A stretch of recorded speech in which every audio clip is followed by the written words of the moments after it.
નમસ્કાર મિત્રો, સ્વાગત છે ફરી એકવાર તમારું ટેટ અને ટાટ સ્પેશિયલ વિડીયોમાં। આપણે આની પહેલાં પણ ઢગલો વિડીયોઝ અપલોડ કરેલા છે, જેમાં તમને થિયરિકલ ઇન્ફોર્મેશન આપી છે, MCQ આપ્યા છે।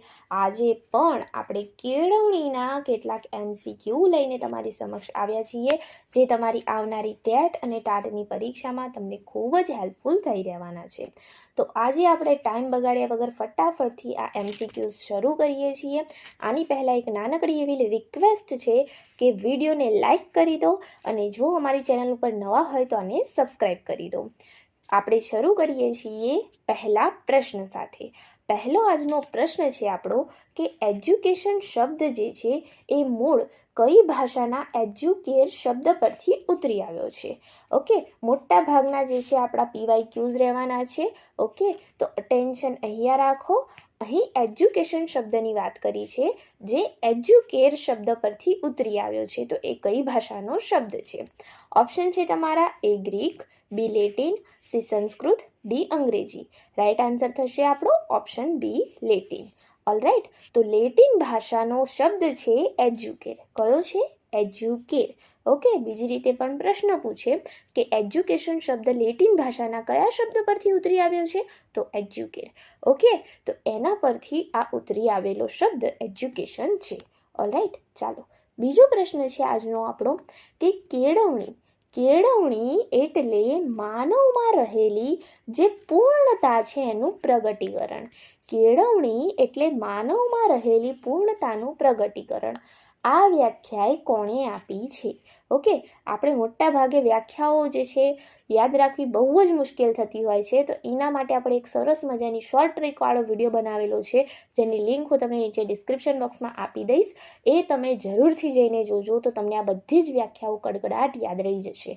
ચાલો હવે ઓપ્શન જોઈએ। A Mahatma Gandhi, B Rabindranath Tagore, C Swami Vivekananda, D Aristotle. Right answer છે આપણો C સ્વામી વિવેકાનંદ। ઓકે, કેળવણી એટલે માનવમાં રહેલી પૂર્ણતાનું પ્રગટીકરણ। આ વ્યાખ્યા આપી છે સ્વામી વિવેકાનંદે।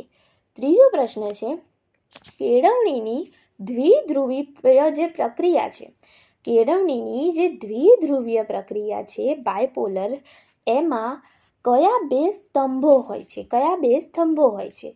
ઓપ્શન છે તમારો શિક્ષક અને પુસ્તક, કે શિક્ષક અને વિદ્યાર્થી, કે શાળા અને સમાજ, કે વાલી અને બાળકો। તો મિત્રો, કેળવણીની જે આ દ્વિધ્રુવીય પ્રક્રિયા છે એના બે સ્તંભો હોય છે, એક શિક્ષક હોય અને બીજું વિદ્યાર્થી, એટલે શિક્ષક અને વિદ્યાર્થી। પછીનો પ્રશ્ન છે કે કેળવણીની જે ત્રિધ્રુવીય પ્રક્રિયા છે એનો ખ્યાલ આપણને કોને આપ્યો? અહીં વાત કરી છે ત્રિધ્રુવીય પ્રક્રિયાની। ઓકે, કેળવણીની ત્રિધ્રુવીય પ્રક્રિયાનો ખ્યાલ આપણને કોણે આપ્યો? ઓપ્શન છે તમારા A John Adams, B John Dewey, C Rousseau, D Plato. તો કેળવણીની ત્રિધ્રુવીય પ્રક્રિયાનો ખ્યાલ આપનાર છે આપણા જ્હોન ડ્યુઈ। ઓપ્શન B આપણો રાઈટ આન્સર છે। પછીનો પ્રશ્ન છે કે કેળવણીના સ્વરૂપ મુજબ શાળામાં અપાતું શિક્ષણ એ કયા પ્રકારનું કહેવાય? કયા પ્રકારની કેળવણી કહેવાય? બરોબર, ઓપ્શન છે આપણા A અનૌપચારિક, B અવૈધિક, C ઔપચારિક, D નિરંતર। તો જે કેળવણીનું સ્વરૂપ છે એના મુજબ શાળામાં અપાતું જે શિક્ષણ છે મિત્રો, એ ઔપચારિક શિક્ષણ કહેવાય। ઓકે, એને કેવું શિક્ષણ કહીશું આપણે? ઔપચારિક શિક્ષણ। પછીનો આપણો આજનો પ્રશ્ન છે કે જે કેળવણીમાં કોઈ ચોક્કસ અભ્યાસક્રમ, સમયપત્રક કે પરીક્ષા હોતી નથી, તેને શું કહેવાય છે? ફરી જોઈએ, જે કેળવણીમાં કોઈ ચોક્કસ અભ્યાસક્રમ ના હોય, સમયપત્રક ના હોય અને પરીક્ષા ના હોય, એ શું કહેવાય? ઓપ્શન છે આપણા ઔપચારિક કેળવણી, અનૌપચારિક કેળવણી, સત્તાવાર કેળવણી કે વ્યવસાયિક કેળવણી। તો મિત્રો, એને કહીશું આપણે અનૌપચારિક કેળવણી। ઓકે, એમાં કોઈ ચોક્કસ અભ્યાસક્રમ નથી હોતો, કોઈ સમયપત્રક નથી હોતું, કોઈ પરીક્ષા નથી હોતી। ઓકે, એને આપણે કહીશું અનૌપચારિક કેળવણી। પછીનો પ્રશ્ન છે દૂરવર્તી જે શિક્ષણ છે, ડિસ્ટન્સ એજ્યુકેશન અને ઓપન યુનિવર્સિટી છે, એ કયા પ્રકારની કેળવણીનું ઉદાહરણ કહીશું? ઓકે, દૂરવર્તી શિક્ષણને, ઓપન યુનિવર્સિટીને. ઓપ્શન છે આજના આપણા આના ઔપચારિક, અનૌપચારિક, અવૈધિક કે પ્રાથમિક. તો એને કહેવાય મિત્રો અવૈધિક શિક્ષણ, નોન ફોર્મલ શિક્ષણ. ઓકે, દૂરવર્તી માટે અને ઓપન યુનિવર્સિટી માટે. પછીનો પ્રશ્ન છે કેળવણીની બહુધ્રુવી જે પ્રક્રિયા છે એમાં નીચેનામાંથી કોનો સમાવેશ થાય છે? ઓકે, થાય છે પૂછ્યું છે. સમૂહ માધ્યમોનો, સામાજિક સંસ્થાઓનો, ટેકનોલોજીનો કે ઉપરના તમામ? તો આપણે જાણીએ છીએ ઉપરના તમામ જે માધ્યમો છે એનો સમાવેશ થાય છે કેળવણીની બહુધ્રુવીય પ્રક્રિયામાં. ઓકે, પછીનો પ્રશ્ન જોઈએ આપણે. સા વિદ્યા યા વિમુક્તિ. સા વિદ્યા યા વિમુક્તિ. કેળવણીનો જે આ હેતુ છે એ કયા સાહિત્યમાંથી લેવામાં આવ્યો છે? કયા સાહિત્યમાંથી લેવામાં આવ્યો છે? ઓપ્શન છે આપણા ઉપનિષદ, વેદ, પુરાણ કે ભગવદ્ ગીતા. તો આ લેવામાં આવ્યો છે ઉપનિષદમાંથી. ઓકે, સા વિદ્યા યા વિમુક્તિ લેવામાં આવ્યો છે ઉપનિષદમાંથી. પછીનો પ્રશ્ન છે મહાત્મા ગાંધીજીના મતે કેળવણીનો મુખ્ય હેતુ કયો છે? ઓપ્શન છે માત્ર અક્ષર જ્ઞાન, 3R એટલે કે રીડિંગ, રાઇટિંગ અને એરિથમેટિક, 3H એટલે હેડ, હાર્ટ એન્ડ હેન્ડનો વિકાસ કે વિદેશી ભાષાનું જ્ઞાન. તો આપણે જાણીએ છીએ ગાંધીજીના મતે કેળવણીનો મુખ્ય હેતુ છે 3H. Okay, head, heart and હેન્ડનો વિકાસ. રાઈટ, તો ગાંધીજીના મતે કેળવણીનો મુખ્ય હેતુ પૂછે તો આવે હેડ, હાર્ટ, હેન્ડનો વિકાસ, 3Hનો વિકાસ. ઓલરાઈટ, પછીનો પ્રશ્ન છે કેળવણીની પ્રક્રિયા કેવી છે? ઓકે મિત્રો, આની PDF જોઈતી હોય PDF તો એની લિંક ટેલિગ્રામ ચેનલની આપણી તમને ડિસ્ક્રિપ્શન બોક્સમાં મળી જશે. ઓલરાઈટ, ત્યાંથી તમને આની PDF જે છે અવેલેબલ થઈ જશે. ઓલરેડી ટેટના ઘણા ટેસ્ટ જે છે આપણી ચેનલ ઉપર અપલોડેડ છે, ટેલિગ્રામ ચેનલ ઉપર. એ પણ એકવાર જઈને જરૂર વિઝિટ કરજો. અને અન્ય જે છે મટીરિયલ પણ આપણે પ્રોવાઈડ કરેલું છે. તો આની PDF તમને ટેલિગ્રામ ચેનલ ઉપરથી મળી જશે. ચાલો, કેળવણીની પ્રક્રિયા કેવી છે? ઓપ્શન છે ક્ષણિક, માત્ર બાળપણ સુધીની, આજીવન ચાલતી નિરંતર પ્રક્રિયા, માત્ર શાળા પૂરતી. રાઈટ આન્સર આવશે આજીવન ચાલતી નિરંતર પ્રક્રિયા છે. કેળવણીની પ્રક્રિયા કેવી છે મિત્રો? આજીવન ચાલતી નિરંતર પ્રક્રિયા છે. 12મો પ્રશ્ન છે નિરંતર કેળવણી એટલે શું? ઓપ્શન છે શાળા છોડ્યા પછી શિક્ષણ બંધ કરી દેવું. તો આવું તો ના થાય. શાળા છોડ્યા પછી શિક્ષણ બંધ કરી દઈએ તો શાની નિરંતર કેળવણી? તો જન્મથી મૃત્યુ સુધી જે શીખતા રહીએ એ નિરંતર કેળવણી. ઓલરાઈટ, ઓપ્શન બી આપણો રાઈટ આન્સર છે. માત્ર નોકરી માટે ન ભણવું કે પુસ્તકો વાંચવા એ કેળવણી નથી. જન્મથી મૃત્યુ સુધી શીખતા રહીએ એ કેળવણી છે. પછીનો પ્રશ્ન છે કેળવણીનું કયું કાર્ય વ્યક્તિને સમાજ સાથે અનુકૂલન સાધવામાં મદદ કરે છે? કેળવણીનું કયું કાર્ય છે જે વ્યક્તિને સમાજ સાથે અનુકૂલન સાધવામાં મદદ કરે છે? ઓપ્શન છે આપણા વ્યક્તિગત કાર્ય, સામાજિક કાર્ય, આર્થિક કાર્ય કે રાજકીય કાર્ય. તો આ છે સામાજિક કાર્ય. ઓકે, તો કેળવણીનું સામાજિક જે કાર્ય છે વ્યક્તિને સમાજ સાથે અનુકૂલન સાધવામાં મદદ કરે છે. હવે એજ્યુકેટમ જે શબ્દ છે એનો અર્થ શું થશે? એજ્યુકેટમ શબ્દનો અર્થ શું થશે? ઓપ્શન છે શિસ્તમાં રાખવું, તાલીમ આપવાની ક્રિયા, રમતગમત કે લેખન કાર્ય. તો આનો અર્થ થશે તાલીમ આપવાની ક્રિયા. ઓકે, એજ્યુકેટમ શબ્દ જે છે એનો અર્થ થાય છે તાલીમ આપવાની ક્રિયા. પછીનો પ્રશ્ન જોઈએ. ઔપચારિક કેળવણીનું મુખ્ય કેન્દ્ર કયું છે? સેન્ટર કયું છે ઔપચારિક કેળવણીનું? કઈ કેળવણીનું? ઔપચારિક કેળવણીનું. ઓપ્શન છે A કુટુંબ, B મિત્ર મંડળ, C શાળા, D બજાર. તો ઔપચારિક કેળવણી આવે તો શાળા. રાઈટ, મિત્ર મંડળ છે, કુટુંબ છે, બજાર છે, ત્યાંથી બાળક શીખશે પણ ઔપચારિક રીતે નહીં શીખે. C આપણો રાઈટ આન્સર છે. પછીનો પ્રશ્ન છે 16 બાળકની પ્રથમ પાઠશાળા કઈ ગણાય? તો બાલ મંદિર ના ગણાય. શું ગણાય? રમતનું મેદાન પણ ના ગણાય, પુસ્તકાલય પણ ના ગણાય. જ્યાં એ મોટો થયો છે, જન્મ્યો છે, એ એની પ્રથમ પાઠશાળા છે. એનું કુટુંબ, એનું ઘર. ઓકે, એની પ્રથમ પાઠશાળા ગણાય. 17મો પ્રશ્ન છે શિક્ષણ એ મનુષ્યની આંતરિક શક્તિઓને કુદરતી અને પ્રગતિશીલ વિકાસ છે. શિક્ષણ એ મનુષ્યની જે આંતરિક શક્તિઓ છે એનો કુદરતી અને પ્રગતિશીલ વિકાસ છે. આ કોનું વિધાન છે? ઓપ્શન છે તમારા એ પેસ્ટોલોજી, બી ફ્રોબેલ, સી રૂસો કે ડી જ્હોન એડમ્સ. તો આ વિધાન છે મિત્રો પેસ્ટોલોજીનું. ઓકે, રાઈટ આન્સર છે આપણો એ પેસ્ટોલોજી. પછીનો પ્રશ્ન જોઈએ. કેળવણીની વ્યક્તિક હેતુ કોના પર ભાર મૂકે છે? કેળવણીનો જે વ્યક્તિક હેતુ છે એ કોના પર ભાર મૂકે છે? ઓપ્શન છે રાષ્ટ્રના વિકાસ પર, વ્યક્તિના સર્વાંગી વિકાસ પર, ઉદ્યોગોના વિકાસ પર કે માત્ર લશ્કરી તાલીમ પર. તો અહીં રાઈટ આન્સર આવશે વ્યક્તિના સર્વાંગી વિકાસ પર. કેળવણીનો જે વ્યક્તિક હેતુ છે એ ભાર મૂકે છે વ્યક્તિના સર્વાંગી વિકાસ પર. 19મો પ્રશ્ન છે. કેળવણીની જે દ્વિધ્રુવીય પ્રક્રિયા છે એનો ખ્યાલ કોણે રજૂ કર્યો હતો? અહીં ઓપ્શન છે તમારા John Dewey, sir John Adams, TP Nunn કે કિલપેટ્રિક. રાઈટ આન્સર આવશે આપણો sir John Adams. Okay, sir John એડમ્સે કેળવણીની જે દ્વિધ્રુવીય પ્રક્રિયા છે એનો ખ્યાલ રજૂ કર્યો હતો અને એમને આ પોતાનું પુસ્તક જે છે એમનું પુસ્તક હતું જેનું નામ છે ઇવોલ્યુશન ઓફ એજ્યુકેશન.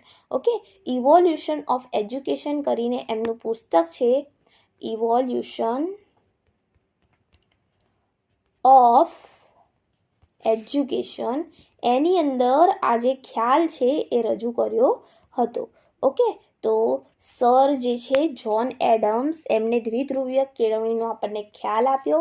એમનું પુસ્તક છે ઇવોલ્યુશન ઓફ એજ્યુકેશન. તો આ જે પુસ્તક છે એની અંદર જે છે એમને દ્વિધ્રુવીય કેળવણીના સ્વરૂપની વાત કરી હતી. ઓકે, એમનું પુસ્તક પણ યાદ રાખીશું. કદાચ તમને એક્ઝામમાં પૂછાઈ જાય ઇવોલ્યુશન ઓફ એજ્યુકેશન પુસ્તક કોનું છે? તો સર જ્હોન એડમ્સ. ઓલરાઈટ, ચાલો આના પછીનો આપણે પ્રશ્ન જોઈએ કે અવૈધિક જે શિક્ષણ છે, અવૈધિક શિક્ષણ જે છે નોન ફોર્મલ એજ્યુકેશન જે છે એની વિશેષતા કઈ છે? એની વિશેષતા કઈ છે?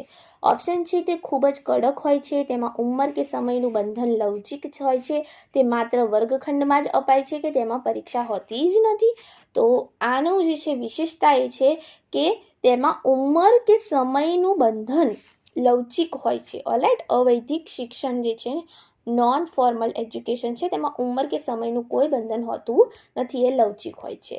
પછીનો પ્રશ્ન છે આપણો કેળવણીના હેતુઓને મુખ્યત્વે કયા બે ભાગમાં વહેંચી શકાય છે?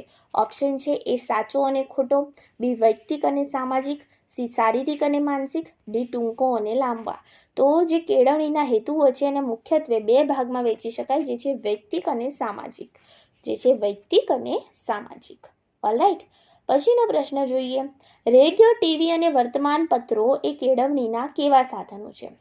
રેડિયો છે, ટીવી છે અને વર્તમાનપત્રો છે. રાઈટ, તો એ કેળવણીના કેવા સાધનો છે? ઓપ્શન છે ઔપચારિક કહેવાય, અનૌપચારિક અવૈધિક, નકારાત્મક કહેવાય કે ખાનગી કહેવાય. તો એને અનૌપચારિક અવૈધિક કહેવાય. ઓકે, રેડિયો છે, ટીવી લઈ લો, વર્તમાનપત્ર લઈ લો, એ કેવા સાધનો કહેવાય? અનૌપચારિક અને અવૈધિક સાધનો કહેવાય કેળવણીના. 23મો પ્રશ્ન છે. સંસ્કૃત ધાતુ જે શિક્ષ છે એનો અર્થ શું થાય છે? ઓપ્શન છે જોવું કે શીખવું કે જ્ઞાન પ્રાપ્ત કરવું કે ફરવું કે બોલવું. તો એનો અર્થ થાય છે મિત્રો શીખવું કે જ્ઞાન પ્રાપ્ત કરવું. જે સંસ્કૃત ધાતુ શિક્ષ છે એનો અર્થ થાય છે શીખવું કે જ્ઞાન પ્રાપ્ત કરવું. ઓકે, ઓલરાઈટ, ચાલો આના પછીનો પ્રશ્ન છે. કેળવણી એ ત્રિપરિમાણીય પ્રક્રિયા છે જેમાં ત્રીજું પરિમાણ કયું છે? ત્રિપરિમાણીય કે તો એમાં ત્રીજું પરિમાણ કયું આવે? ઓપ્શન છે વાલી, તો એ ના આવે. અભ્યાસક્રમ સમાજ, હા ભાઈ આવે. ઓકે, ત્રીજું પરિમાણ તો અહીં અભ્યાસક્રમ સમાજ આપણને મળી ગયું. આગળ જોઈ લઈએ, રમતગમત ના આવે, મકાન ના આવે. અભ્યાસક્રમ અને સમાજ આપણો રાઈટ આન્સર છે. આના પછીનો પ્રશ્ન જોઈએ. વિદ્યા શબ્દ સંસ્કૃત ભાષાના કયા શબ્દ પરથી ઉતરી આવેલ છે? તો વિદ્યા શબ્દ કયા શબ્દ પરથી ઉતરી આવ્યો છે? ઓપ્શન છે વિદ, કણ, કેળ કે કલા. તો રાઈટ આન્સર છે વિદ. ઓકે, વિદ કરીને શબ્દ છે એની ઉપરથી સંસ્કૃત ભાષાનો એની ઉપરથી વિદ્યા શબ્દ ઉતરી આવેલ છે. પછીનો પ્રશ્ન છે. જે માણસને ચારિત્ર્યવાન અને વિશ્વને ઉપયોગી બનાવે તે સાચું શિક્ષણ. આ વ્યાખ્યા કોની છે? ઓપ્શન છે આપણા કૌટિલ્ય, શંકરાચાર્ય, વિનોબા ભાવે કે ગાંધીજી? રાઈટ આન્સર આવશે મિત્રો કૌટિલ્ય. ઓકે, કૌટિલ્ય, જેને આપણે કયા નામે જાણીએ છીએ? ચાણક્યના નામે જાણીએ છીએ. તો કૌટિલ્ય આપણો રાઈટ આન્સર છે. એમને કહ્યું છે જે માણસને ચારિત્ર્યવાન અને વિશ્વને ઉપયોગી બનાવે એ જ સાચું શિક્ષણ. આ વ્યાખ્યા એમની છે.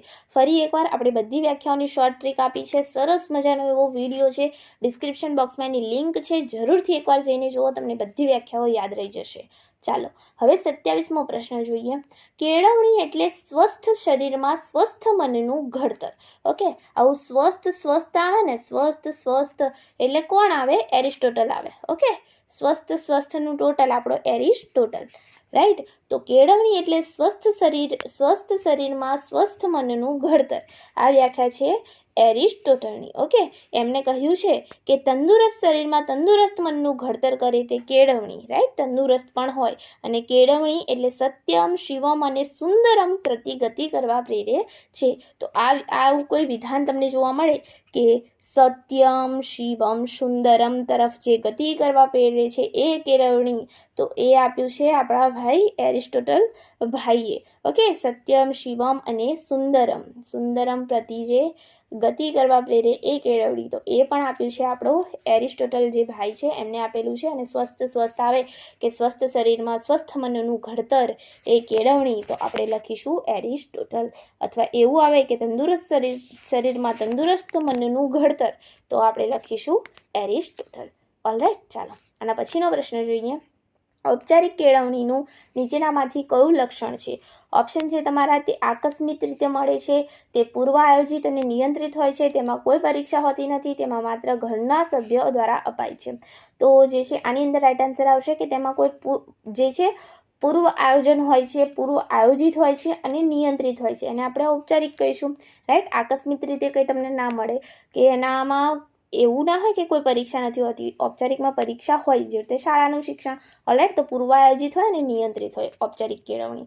29મો પ્રશ્ન છે આપણો કે કેળવણીની બહુધ્રુવીય જે પ્રક્રિયા છે એમાં કયા પરિબળોનો પ્રભાવ વધ્યો છે?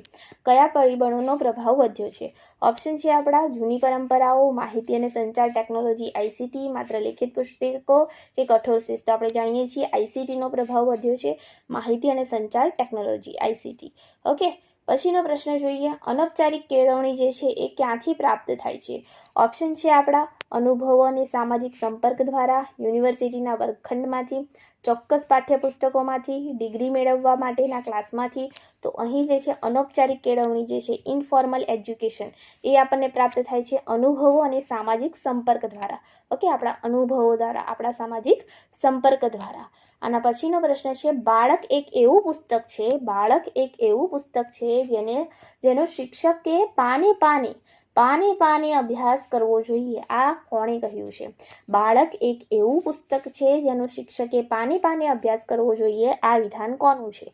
ઓપ્શન છે આપણા જોન ડ્યુઈ, રૂસો, ફ્રોબેર કે મોન્ટેસરી. તો આ કહ્યું છે મિત્રો રૂસોએ. ઓકે, બાળક એ એવું પુસ્તક છે જેનો શિક્ષકે પાને અભ્યાસ કરવો જોઈએ, કહ્યું છે રૂસોએ.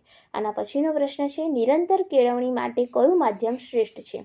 નિરંતર કેળવણી જે છે, નિરંતર કન્ટિન્યુઅસ એજ્યુકેશનના માટે કયું માધ્યમ શ્રેષ્ઠ છે? માત્ર પ્રાથમિક શાળા, પુસ્તકાલયો અને ઇન્ટરનેટ, માત્ર બોર્ડની પરીક્ષા કે શિશુ વાટિકા? તો નિરંતર કેળવણીનો અર્થ છે કે આજીવન ચાલતી પ્રક્રિયા. રાઈટ, તો એના માટે તો પુસ્તકાલયો જોઈએ, ઇન્ટરનેટ જોઈએ, જેમાંથી આપણે ગમે ત્યારે ગમે ત્યાં શીખી શકીએ. તો પુસ્તકાલયો અને ઇન્ટરનેટ.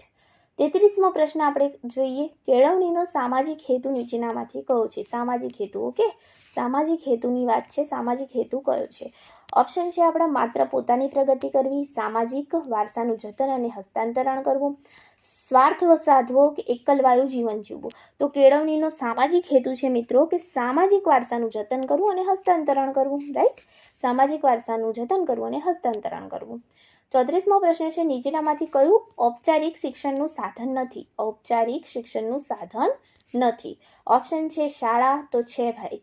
કોલેજ, તો છે ભાઈ. ધાર્મિક સંસ્થા, તો છે ભાઈ. મિત્ર વર્તુળ, તો નથી. ઓકે, તો આજ આપણો રાઈટ આન્સર છે મિત્ર વર્તુળ. પછીનો પ્રશ્ન જોઈએ. અવૈધિક કેળવણી કોના માટે વધુ ઉપયોગી છે, એટલે કે નોન ફોર્મલ? ઓપ્શન છે આપણા જેઓ અધ વચ્ચેથી અભ્યાસ છોડી ગયા હોય, હા ઉપયોગી છે. અવૈધિક, જેઓ નિયમિત શાળાએ જઈ શકતા નથી, રાઈટ, બિલકુલ રાઈટ, એમના માટે જ છે. જેઓ નોકરી સાથે ભણવા માંગે છે, તો આ પણ સાચી વાત છે. તો ઉપરના તમામ આપણા રાઈટ આન્સર છે. ઓલરાઈટ, ચાલો પછીનો પ્રશ્ન છે, કેળવણીની પ્રક્રિયામાં શિક્ષકને કેવું સ્થાન આપવામાં આવે છે? તો શિક્ષકનું સ્થાન કેવું હોય છે કેળવણીની પ્રક્રિયામાં? શિક્ષકનું સ્થાન ઓપ્શન છે આપણા માત્ર માહિતી આપનાર હોય, સુવિધાકારક અને માર્ગદર્શક હોય, સરમુખત્યાચાર હોય કે માત્ર વહીવટ કરતા હોય. તો આપણો શિક્ષક કેવો હોવો જોઈએ મિત્રો? સુવિધાકારક, ફેસિલિટેટર અને માર્ગદર્શક હોવો જોઈએ વિદ્યાર્થીઓ માટે. એટલે માત્ર એવું નથી કે પ્રવચન આપીને જતા રહ્યા, પણ એમના માટે સુવિધાકારક બનીએ, માર્ગદર્શક બનીએ. તો સુવિધાકારક અને માર્ગદર્શક એવી શિક્ષકની ભૂમિકા હોવી જોઈએ. પછીનો પ્રશ્ન જોઈએ આપણે, નેશનલ ઇન્સ્ટિટ્યૂટ ઓફ સ્કૂલિંગ જે છે, NIOS આપણે જેને કહીએ છીએ, okay, national institute of open schooling, national institute of open schooling જે છે એ કયા પ્રકારનું શિક્ષણ આપે છે? કયા પ્રકારનું શિક્ષણ આપે છે? ઔપચારિક, અવૈધિક, અનૌપચારિક કે આકસ્મિક? તો એ આપે છે મિત્રો અવૈધિક, નોન ફોર્મલ પ્રકારનું જે છે શિક્ષણ national institute of open schooling NIOS આપે છે, અવૈધિક. ચાલો પછીનો પ્રશ્ન જોઈએ, કેળવણીનો લોકશાહી હેતુ કયો છે?